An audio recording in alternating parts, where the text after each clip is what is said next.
Up next is our first panel discussion for the evening, driving brand growth through audience-first, data-led planning. As programmatic evolves, brands are using data and audience insights to drive smarter strategies and deliver measurable impact.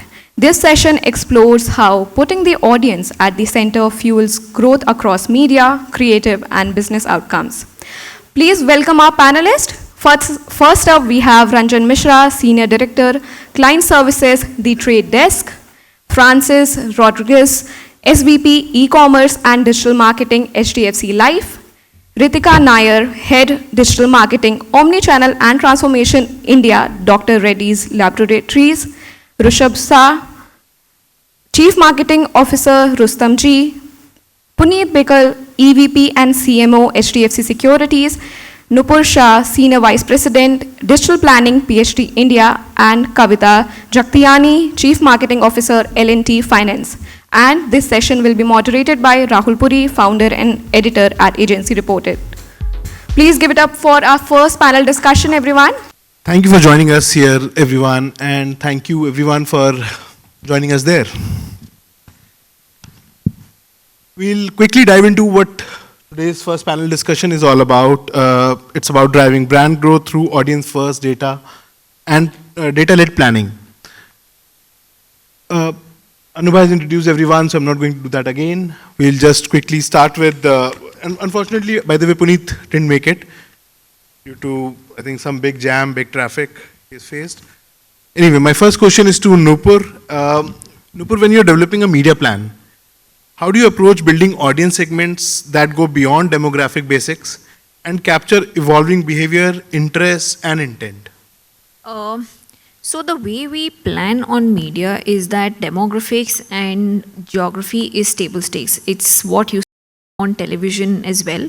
One of the reasons why initially the movement to digital happened was because we were getting sharper signals, and now with a lot of data a lot of data aggregation, a lot of first-party data collection that's been happening, we are getting much richer signals in terms of what is available for targeting.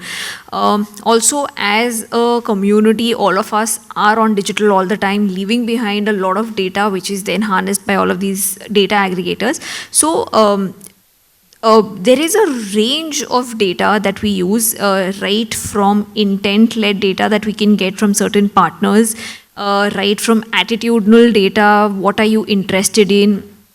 The most important for us becomes actual transactional data that we can get from certain partners, actual cart abandonment information that we get from certain partners. So all of this kind of gets layered onto the targeting that you would do on a normal platform where you can add in all of this data layering. So that makes the campaign much more richer in terms of how how much insightful your targeting is, and thereby helping a lot of the metrics that we get, to be better converting, have the campaigns perform way better than what we had planned. So that is something that we definitely look at. All our plans will always have a data layer added to the campaign.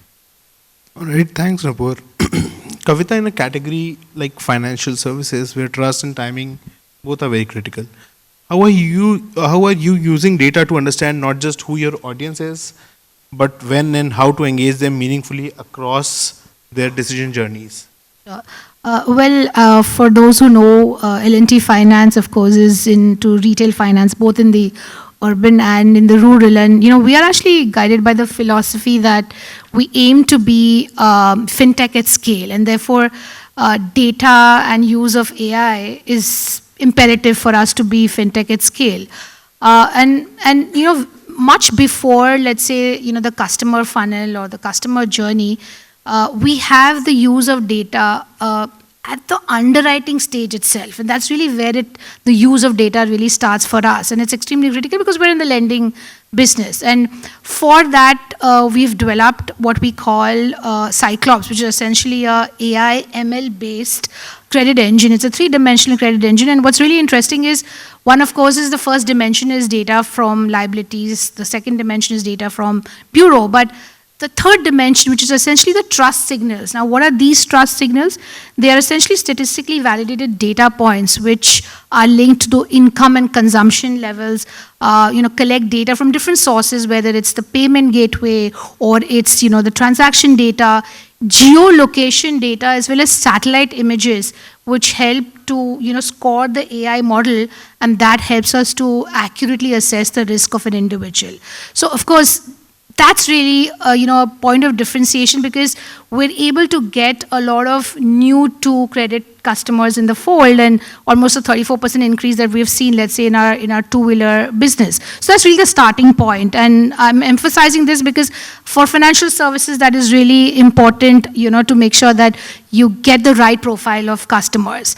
Going beyond, I think it's not just underwriting, but even, let's say, for our sales force, there's a lot of hyper-personalization that we're doing, again, by using data, because we have a huge presence in rural. In rural, let's say, our field loan officers who are there in the microfinance have to actually reach out to 15 villages and about 150 customers. Now, we have what we call a location intelligence platform through which the route of, the field officer as well as the customers in that route are mapped in such a way that you can throw up on a real-time basis the optimal route plan for, the loan officer. And that, of course, helps to drive higher levels of conversions because he's obviously going for customer visits and collection. So that's, again, a lot of internalizing data. But then, of course, for customers, the relevant, use cases is, one is, of course, loan-free and, touch-free disbursements, which is not just for urban, but even on a rural side of business. So can you imagine, let's say, for tractor finance, you have a farmer in the hinterland who can actually take, a tractor loan just online in a very seamless way, start to end. And that's really where, again, data plays an important role, because we assimilate data from different sources, and that's how it's touch-free. And finally, of course, I think what's important is the user martech, and everybody's going to probably, anchor on this, that, we're using martech very differently, and especially what is new for us here is we're getting these propensity models, and this, of course, is enabled by data. So what this does is that there are priority segments, basis cohorts of consumers that get created where we know what is the highest probability of conversion basis these cohorts. So typically, let's say in a two-wheeler journey for us, when a consumer is taking a loan, because of these propensity modules, we are able to understand which cohort of consumer, at what stage in the journey, be it the inquiry stage or the lead gen stage, which stage and at what optimal level of frequency. So, for example, what is the relevant number of nudges that is required? So that is the sweet spot that we're able to now understand, all thanks to using data. So I would say, therefore, data, we're using it across the various stages of the consumer life cycle. All right, that's about financial services. Reethika, you are in a very sensitive and highly personal category like healthcare. How do you use audience data to craft relevant messaging while still being mindful of context and consumer sentiment? So, all my prestigious colleagues here have actually got tons and tons of data, and here I am sitting with so much sensitivity to the healthcare industry, right? How many people actually declare that you are a psoriasis patient, right? Or the trade desk is here too, right? There's Ranjan here, yeah. So can you actually share that audience with me? There is privacy concerns, but we can Exactly. talk about that. So the challenge with our case is that we have to depend so much on surrogate data that it becomes even more imperative for us to study things which are completely irrelevant about our audience. So the persona, in my earlier stint where we used to kind of say that persona banayenge, so there will be one guy who will come and say कि demographic में ऐसा है, psychographic में ऐसा है, ये website visit किया. So many things they will kind of come back and tell me, and data points of the consumer. Nobody really paid any relevance to it, because the fact that you said, अच्छा, whoever comes and interacts with my website, मैं उसको first party data बनाऊंगा and I will retarget them. This was the story which was happening. I think today also largely a lot of it is still happening in that way. Though we have a lot of theoretical knowledge, I still think there's a big way to go. In our case, it is actually relevant because of the fact that I have no other way to go. Right? So surrogate marketing is our way to go. And so like the law doesn't allow us to identify, like I said, psoriasis, or whether it is a heart patient, or whether it is a diabetes patient. These are sensitive information that Google and Facebook also don't allow us to collect. So our dependency is largely on our surrogate media for consumers, and for doctors, the role is exactly the opposite. I have 100% first-party data. I'm probably the very rare industry whereby I know all my audiences by actual email IDs, phone numbers. I probably have a face also to all of them, like a photo, right? I will have that. I'll have his geographical data. I know where he practices. This is my doctor data that I'm talking about, largely. So we play in both gamuts of the spectrum. There is sensitivity in the consumer space, but there is absolute transparency in the doctor space.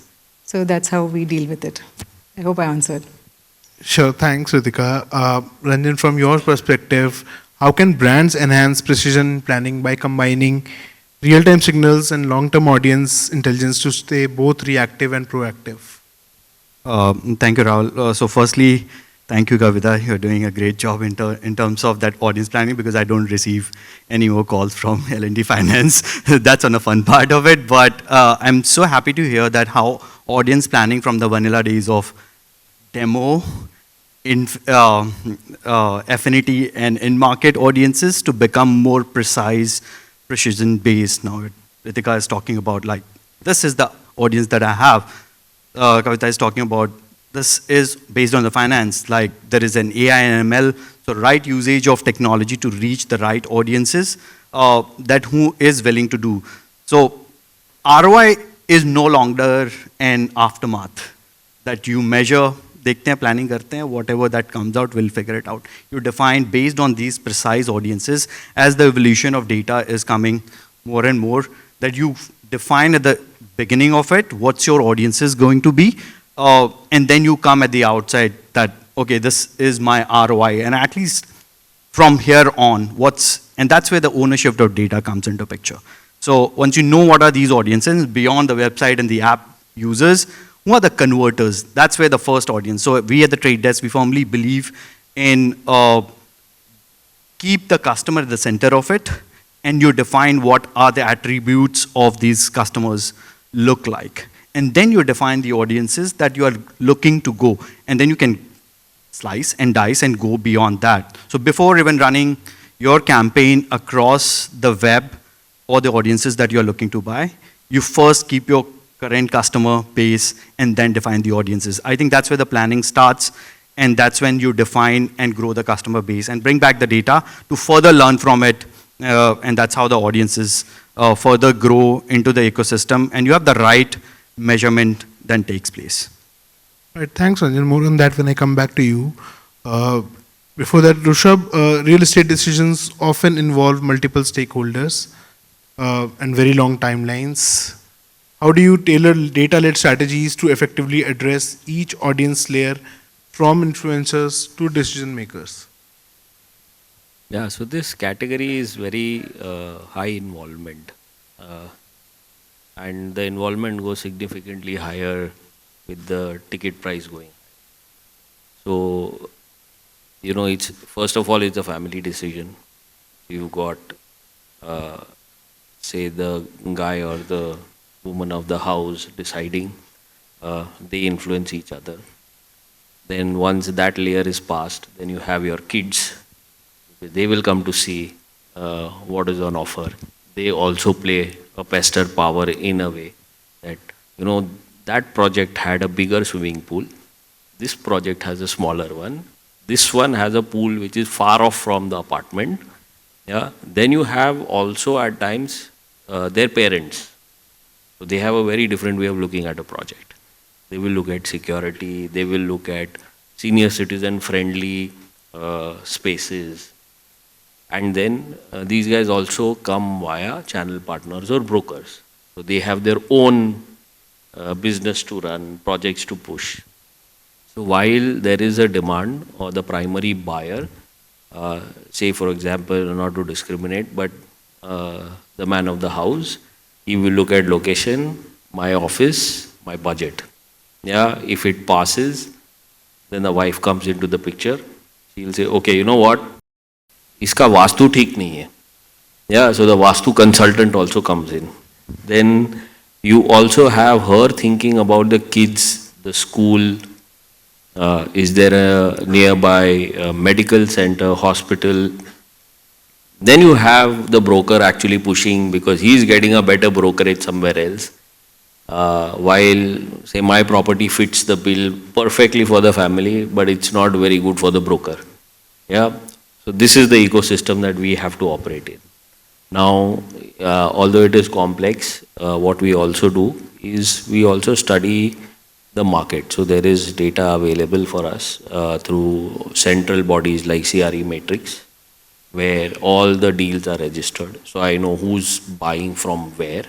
Yeah, so I have that pool. I have my own pool of data that in the past for my Bandra properties, people have come from Bandra only. So that data is there. Once we filter that out, during our engagements, so our engagement starts when, say, for example, a lead is submitted through the website or via a broker. The first call is given. You take some information from them, understand their family, what are the dynamics. Then you also understand when they come to the site that what are the type of questions that they are asking, because a particular Gujarati, Marwadi, Maharashtrian family, they will have different needs basis their life stage, right? So you understand that okay, he's got one kid, two kids plus parents. That is where our data comes into play. So how do I pitch a project while the positioning of the project will not change, but those drip mailers change. So a person with family, with kids, I will focus more on the amenities, which are children amenities. For people who are with their parents, I will, if I have a senior citizen corner or we have elder senior citizen friendly bathrooms. So those are the kind of creatives that go anti-slip tiles and all of that, because that's important for them. How far is the mandir is important for them, right? So there are various channels through which we do this, like, there was a presentation on Omnichannel. We try using that. You have your WhatsApp, email, SMS, what is the hit rate, what time WhatsApp is opened the most, what time emails are open the most, and that's how, that data is being used to tailor make. There are different types of projects as well. So we've got a project in Dombivli where it's an entry level project. The apartments start from, say, 55 lakh onwards, and I've got projects in Bandra West which start from 100 crore onwards, right? Both the journeys are very different. Both the journeys are very different because for the Dombivli customer, it's his first home. So he looks at more basic needs that,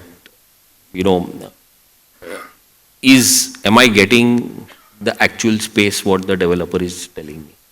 Yeah, if he said 500 square feet, am I getting 500? Prove me that. Basic safety, elevator अच्छा है कि नहीं, they don't care about lobbies and all of that. Yeah, it's very basic. पानी आ रहा है, light आ रही है, ये सब basic चीज़ें हैं, parking मिलेगा. But when I go to Bandra West, the first question is EV charger है क्या? Yeah, does it have a rooftop pool looking at the sunset?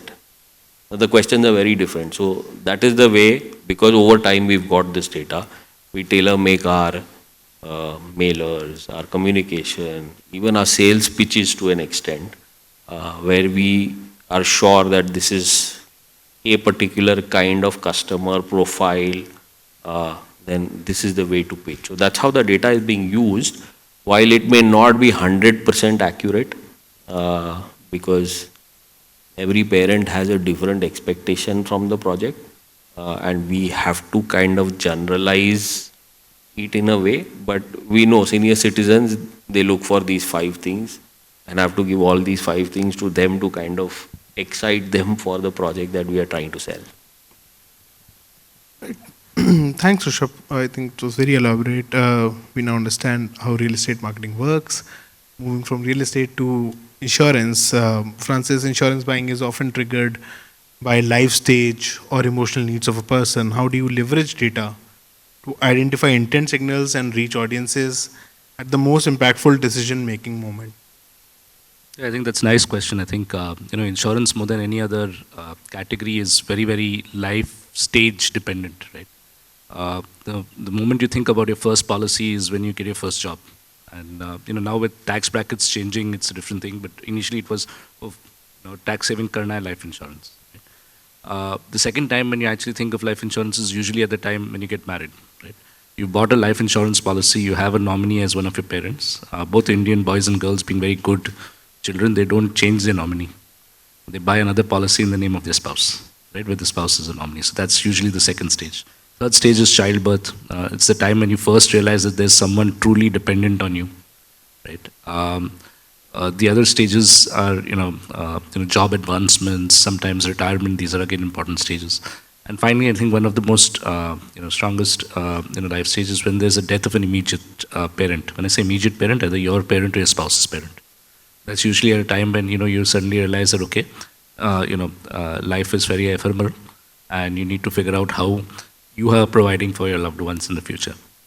Now, each of these stages has there's some data which you can get as surrogates, and there's a whole bunch of data which is not available to you because of privacy norms and a whole bunch of things. So how do you kind of look at various data cuts? I think one of the biggest benefit here is primarily bureau data for surrogates primarily. So life insurance companies being under the SICRA Act, you can kind of go and do a bureau scrub without necessarily an OTP based mechanism. So the key element here is that whenever you see someone start a new credit line, usually it's your first job you've taken a credit card, or somebody's kind of come and sold a credit card to you. You've kind of moved homes, right? A new home loan, some of these things. So again, at the job advancement, or if it's relatively later in life, it's basically a retirement home and stuff like that. So you're thinking planning of your retirement. So I think bureau data is one fairly important segment of data. Another piece is basically e-commerce purchases. I mean, the moment you have a child, your e-commerce purchases change drastically. Right? There is a literal industry of things that are required to raise a small kid. And you don't know the nearest shop for getting all of them, and there's no place where you'll get all of it together any which ways, right? So you start basically looking at e-com purchase signals in some sense, and that basically becomes a good surrogate for that. Marriage data are a little more difficult to get. I mean, although there are now platforms basically where you can, which are primarily marriage platforms, so you can advertise and things like that. But I think one very old piece of information was the moment you start changing your social media profiles and pictures to more high resolution pictures, that's usually a sign that you're in the marriage market. Interesting thing, because you want to look good, you've kind of done a photo shoot or things like that, right? So that's basically another surrogate signal. As we kind of look at each of these things, the idea is how do you piece together some of these signals, find which of them are relevant to you, find which of them are allowable, right? And then kind of try to narrate that story to figure out people at different life stages. First party data obviously helps at every stage. You can go create lookalike audiences based on life stages. You know why people are buying at various point of time, and you can create these into specific audiences which you can kind of go and look alike for. All right, it was very interesting in the first half of the discussion to know how each of the brands treat consumer data differently, but not very differently. So in the second phase of our discussion, we'll move towards what's their outlook toward consumer journeys.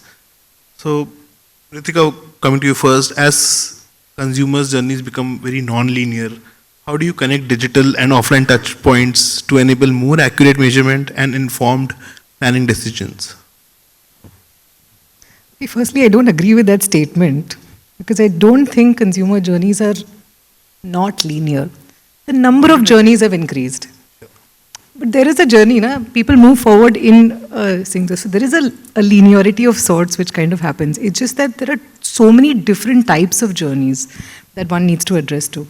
Now everybody is using terms like micro-segmentation. I mean, he spoke about cohorting.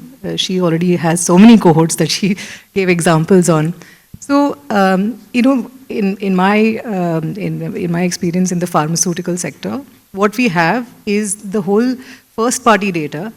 Not only do we use it for the, leveraging our physical interaction with our HCPs. So let's say there's a doctor that I communicate through one of these CRM channels like WhatsApp or SMS and bring them back into my digital platforms. Most companies will have some form of digital platform, right? So we have one for doctor education, and we don't have anything on branding on that platform. Just to understand what the doctor really is behaving, what is the interest areas. See, typically when a medical representative goes to a doctor, he will give his spiel. Why is my brand better? My brand does so much better, 2x better. There's the same kind of spiel which kind of happens. However, if you want to make him smarter, the digital channels in terms of what the engagement the doctor shows on our digital platforms is actually important for educating and making that guy smarter. So in our system right now, how it works is in the pharmaceutical industry, we have first-party data. We know what the behavior is. It translates back into the physical world to make the engagement a lot more interactive, right? So that's how we use it. I think we are one of the few industries where I've seen omnichannel pretty much in all companies that exist, because we know that this is like the true juice that we're able to kind of get leverage on the doctor from. Otherwise, the channels with the doctors become very monotonous. If you don't know, hey doctor, if there is a webinar coming up on, let's say, advanced fever management, I know you are very interested in fever. Would you like to sign up? That makes it really exciting for the doctor, and then he looks at you even properly. Otherwise, he's probably listening to you, Acha, theek hai, okay, you're telling me whatever you have to tell me. So that makes a lot more richer engagement. So in pharma, omnichannel is a given. Okay, how we get smarter about using those channels is what we are actually doing differently now. And like I was telling Ranjan earlier, so programmatic for the first time has come into pharmaceuticals, whereby doctors are available through programmatic channels, right? It was never happening earlier. In silos, they existed. Of course, you could find them on Facebook and you could find them on Instagram separately as people, but you never knew who was the rheumatologist, who was an oncologist, what is his interest areas in oncology. Those area points were not really available. There were a lot of individual platforms who kind of had discussion forums, and you were able to identify doctors there. There is now a few smart platforms have kind of come, and ad networks now exists on the doctor ecosystem. So we are actually now, though we had a frequency which was happening through our own channels, now we're actually moving into the other side, whereby we're trying to build frequency through the paid channels. So, and increase our messaging strategy of sorts. So that's something that we're trying to do. But as I said, it's not linear at all. It is extremely complicated. And if I have to give you just a small number, for one brand today, there are 286 on an average journeys that we actually look at.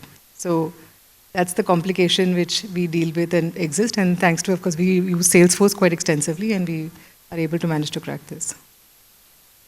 All right. Thanks, Reethika, for that correction. It's not non-linear. Kavita, with the growing complexity of consumer behavior, how do you integrate insights from multiple audience data sources, owned, paid, third party, to drive more cohesive and growth-oriented media strategies? Yeah, so I think most of us have already spoken on that, but I think as a philosophy at L&T Finance, we're actually trying to drive a more human-centric digital approach, where we're actually looking at data from multiple sources and trying to create a coherent single view of the customer. Though of course this is an evolving process. I mean, there's data which is coming in from multiple sources and on an ongoing basis. So therefore it's always an evolving process. Though we do recognize though that each data point represents a unique individual with his own specific needs and emotions. So of course, we plow back into the data that we already have. So, we have about 2.3 crore customer database, and it's rich, and therefore we leverage that to the fullest. We also look at generating insights from, obviously, the audience level intent signals, because that's what gives you a lot of cues about, human behavior. And also, like I said about previously, we look at all of these propensity modules in combination with these intent signals. We're actually able to use them on the go and enhance the code as more data flows into it from different sources. So we have our very active app presence, we have our chatbots, we also have our web. So there's data coming in from different sources, and of course, we are assimilating that. Just building on, let's say, and Rushabh spoke about a lot of consumer behavior when it comes to real estate.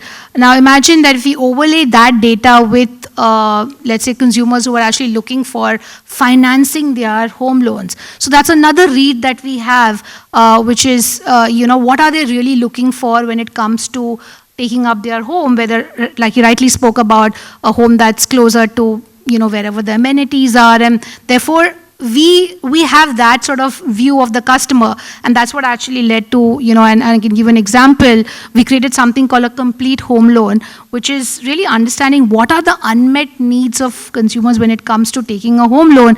And we realized that there are some for whom the process is so complex that they actually want a dedicated relationship manager, because you cannot go the journey all the way. There's another set of consumers who are actually, because they use up all of their finances, they do not have the finances available now to decorate their home. So that's really where the proposition of home decor comes in, because when you move into your new home, like he spoke about, you also need funds to do up your home. Now this is the kind of intelligence that, let's say, we've been able to assimilate, and because of the insights that we have through the intent signals, we've been able to classify the cohorts, each of these cohorts, and know which cohort is most suitable to respond to the communication. And that's what, so for example, if it's home decor, I know exactly which consumers are most likely to respond because of the intent signals, and therefore position these propositions only to that set of consumers. And of course, we've seen that lead to a higher contribution. So let's say we've pioneered the entire home decor segment, where that's an additional financing that's available for people who want to take up home loan. And so that's really helped us in a lot of category creation too, in addition to, of course, getting more share of wallet from the existing customers. Right, thanks Kavita. Rushabh, I'll come to you before I move to Ranjan. In an environment where localization is key, how are you applying granular audience data to plan more relevant media and messaging strategies across geographies or your micro markets? So I think Bombay is one city or Mumbai is one city, but if you look at my CRM or Salesforce, as most of us are using, my Salesforce will say that while I only have presence in Mumbai, I have 36 micro markets bifurcated for Mumbai.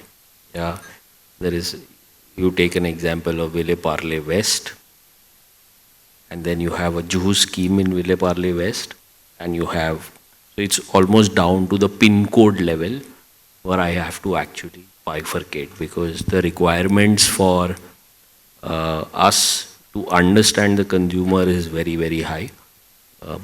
There is a big ego battle that happens, that I am at pin code 49 versus 53, while it is hardly 1 kilometer away. Yeah, so I have to actually dissect Mumbai into 30 plus zones. That's one. And then I have to overlay data of who's staying there, what kind of people come in there. And then now you have emerging markets. BKC is a hot hub. Earlier BKC was nothing. I mean, if you see 10 years back, there was nothing actually. You had one ICICI being developed and NABARD was there, and then slowly and steadily now BKC is the thing. There is no Nariman Point now. I mean, who goes to Nariman Point? If you tell someone that I've got an office at Nariman Point, वहाँ क्यों है?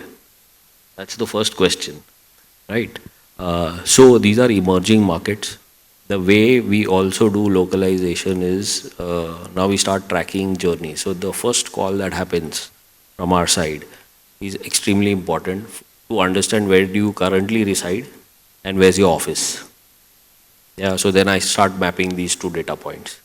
That okay, Kandivali guys, propensity to move to BKC is much higher because they take 2.5 hours one way to reach to office every day. So it's basically 5 hours or 4 hours a day lost annually. If you look at that number, you've lost days of your life just traveling to work. Now that's a big pain point for anyone, and that's a big trigger for me to push. that boss, spend 30 more days with your child, rather than just saying that we've got a 3 BHK priced at so and so with so many amenities. That 30 days more is a powerful ticker, and that's how we kind of look at data. So whether it is Kandivali and the same campaign, because I will track the Google data and understand that Borivali becomes 2.5 hours, Goregaon will become maybe 1 hour 40 minutes. So the people who are being targeted with ads, they are like hyper personalized ads basis this data. So while the overall thought, like I mentioned, for a project or a proposition does not change, but this data set amongst each of these projects also change. Now, cut to, I have 5 projects in BKC. Each one of them has its own USP. So then I have to first run like a cluster, then figure out amongst the cluster which is the one that fits his requirement basis, his budget, his configuration, and the delivery time of the project.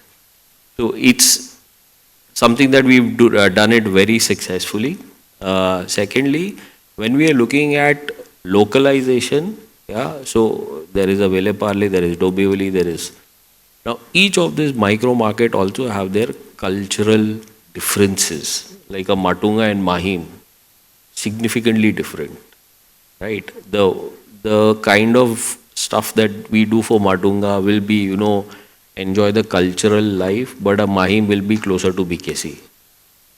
I have 2 projects, but both of them will be very, very different, not just from a communication perspective, but also from an approach or a product building perspective, because all this input is also being taken into how we design our entire complexes, townships, gated communities, where amenities are also led by this. So I will not have or any of the developers, I mean, most of them have got it right, where you will see a lot more focus on the religious aspect, say in a Juhu with Gujarati audiences, you will have a Derasar, as they call it. Lodha has done it, a lot of people do it. But you will not see that in other parts of the city. So that's where right from marketing, communication, targeting, messaging, and even product development, all these inputs are taken from the data that we've got to ensure that localized content and localized marketing and localized product development happens. All right, thanks, Rushabh. Moving on from... Rahul, before you probably say the next thing, I think I should tell you that you should probably tie up with Naukri. Ghar nahi mila to Naukri change kar do. It is very clear. I mean, because the fact that everybody seems to be like wanting a house close to one or the other will work. So maybe you should give your rejected audience file to Naukri.com. From micro markets to smarter segmentation, how do you use first-party data to build predictive models, Francis, especially for products with varying levels of consumer awareness and urgency?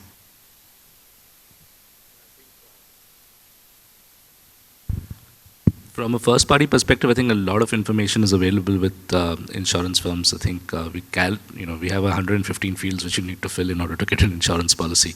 So we cannot crib about not having first-party data. How do we use it? I think basically on the very, very basics. I think just getting figuring out people in the market or in an in-market audience specifically is important. We spoke about how life stages are used. A lot of this other piece is basically creating lookalike audiences with your own audience segments. Insurance again is a relatively rare event. So just if you work only on conversions, you actually will not get as much of a signal to pass back to Google, Meta, or any of the other publishers that you would like to do. So what you need to do is basically create a sort of a weighted average piece of different parts of the journey.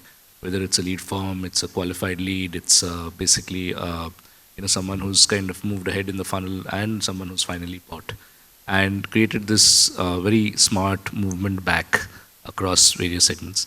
The other thing is the work which we can do with a whole bunch of our insurance partners. These are basically people who are in the process of either they are corporate agents and they have information about the customer. And these could include fintech, ride-hailing services, a whole bunch of other people, as well as overall marketplaces, right, which are also kind of moving, selling insurance. So overlaying your audience with some of that information helps you kind of get much more information about the customer. So for example, a good determinant of income in a ride-hailing service is basically the number of trips to the airport, or the number of times you say book any, say on an Ola or an Uber without specific kind of going for a specific car. The other thing about first-party audience and using it effectively is first you need to collect it. And I think the lead form has to become a lot more dynamic, right? Everybody wants a name and a number, primarily in sales, because that's when you can call people.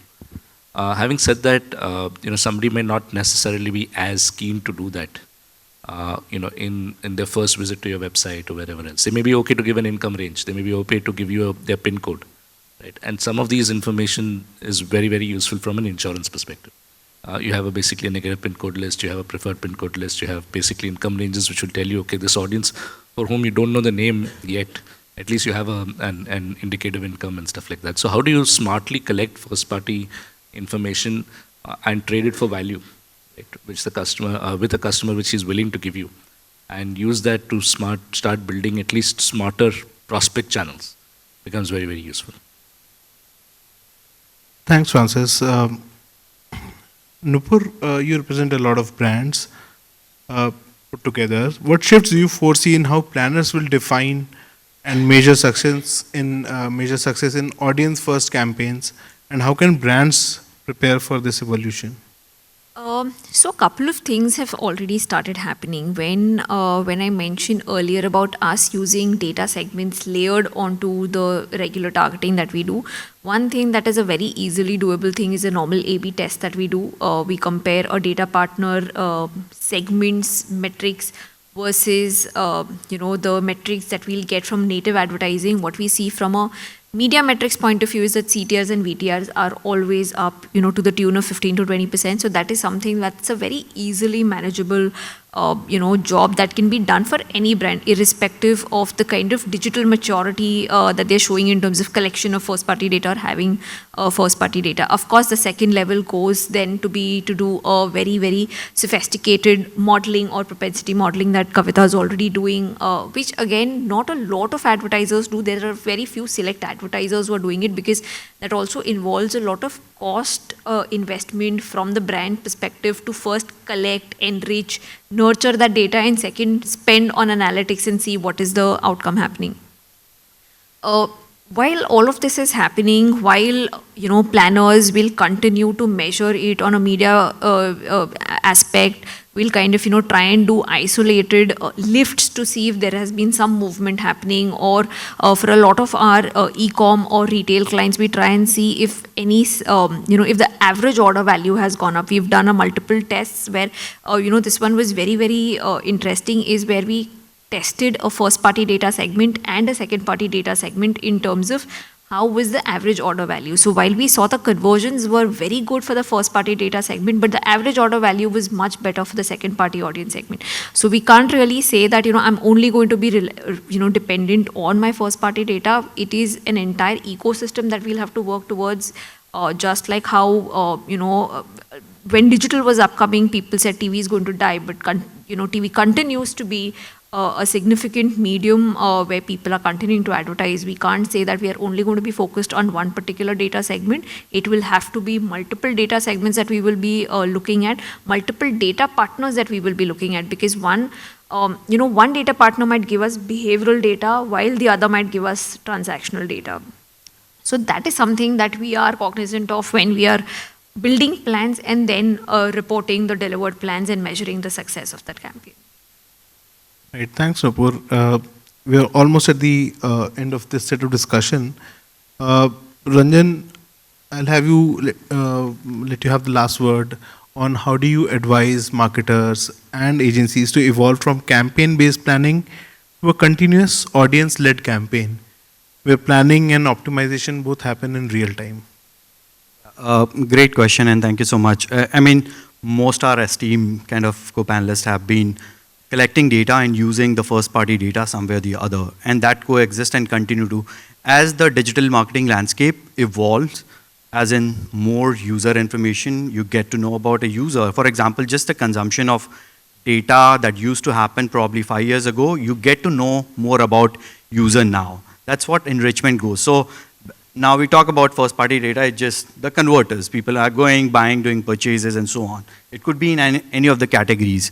That could be very different. But think about paid media spends that are happening. Why that not be considered as your first party data? Because that's a user behavior. Yes, there are privacy compliance that from various GDPR to DPDP or CCAPA that you have to comply with, but you need to understand that the money that you are spending is, where is it going? What users' behavior, for example, just from a real estate perspective, is giving me a creative just in the vicinity, just helping me out about the amenities, or how the users are actually weighing the options around this. What's the actual life value? But those are the intent, those are the signals after targeting those users that you only get to know later on. Like, what else should I do? Going above and beyond. At the trade desk, what we do is we work with all our media partners to get all this information, use beyond what kind of content they're using. So CTR, VTR has been the vanilla matrix forever, but beyond that, what content is that consumer is watching? Is it a short form, long form? What content, as in, is it a back-to-back? Is it a movie? Or is it just a half an hour or a 5 minute or a very short form content that he or she is watching, and what comes back? So how it enriches your further data on. And nowadays, the system starts to get faster, enriching, and then deploy it back into your campaigns. So your planning gets much more precise. You have much more data and content signals. So cookie, yes, India was never the primary target of cookie deprecation, because majority of it is a mobile, which is app usage, and it's a cookieless environment. So the first party data, which is your PIIs, that comes into picture. Then you use device IDs, IFAs. There are different content signals or the signals about the user that you get, which keep on enriching your existing pool of data that you have, which you deploy in your audience, measure it, understand, and reuse it. So yeah, I think from a MarTech perspective, use it, use the right CRM or CDP information, because ownership of data is absolutely, absolutely critical. And as it evolves over the period of time, you have full understanding about the users. Thanks, Ranjan, for that very balanced advice. Thank you, everyone, for listening very patiently. Thank you, everyone, for giving your views and coming today for this discussion. Thank you so much. Thank you. I would request Mayank Sharma from Digitool to please hand over the token of appreciation.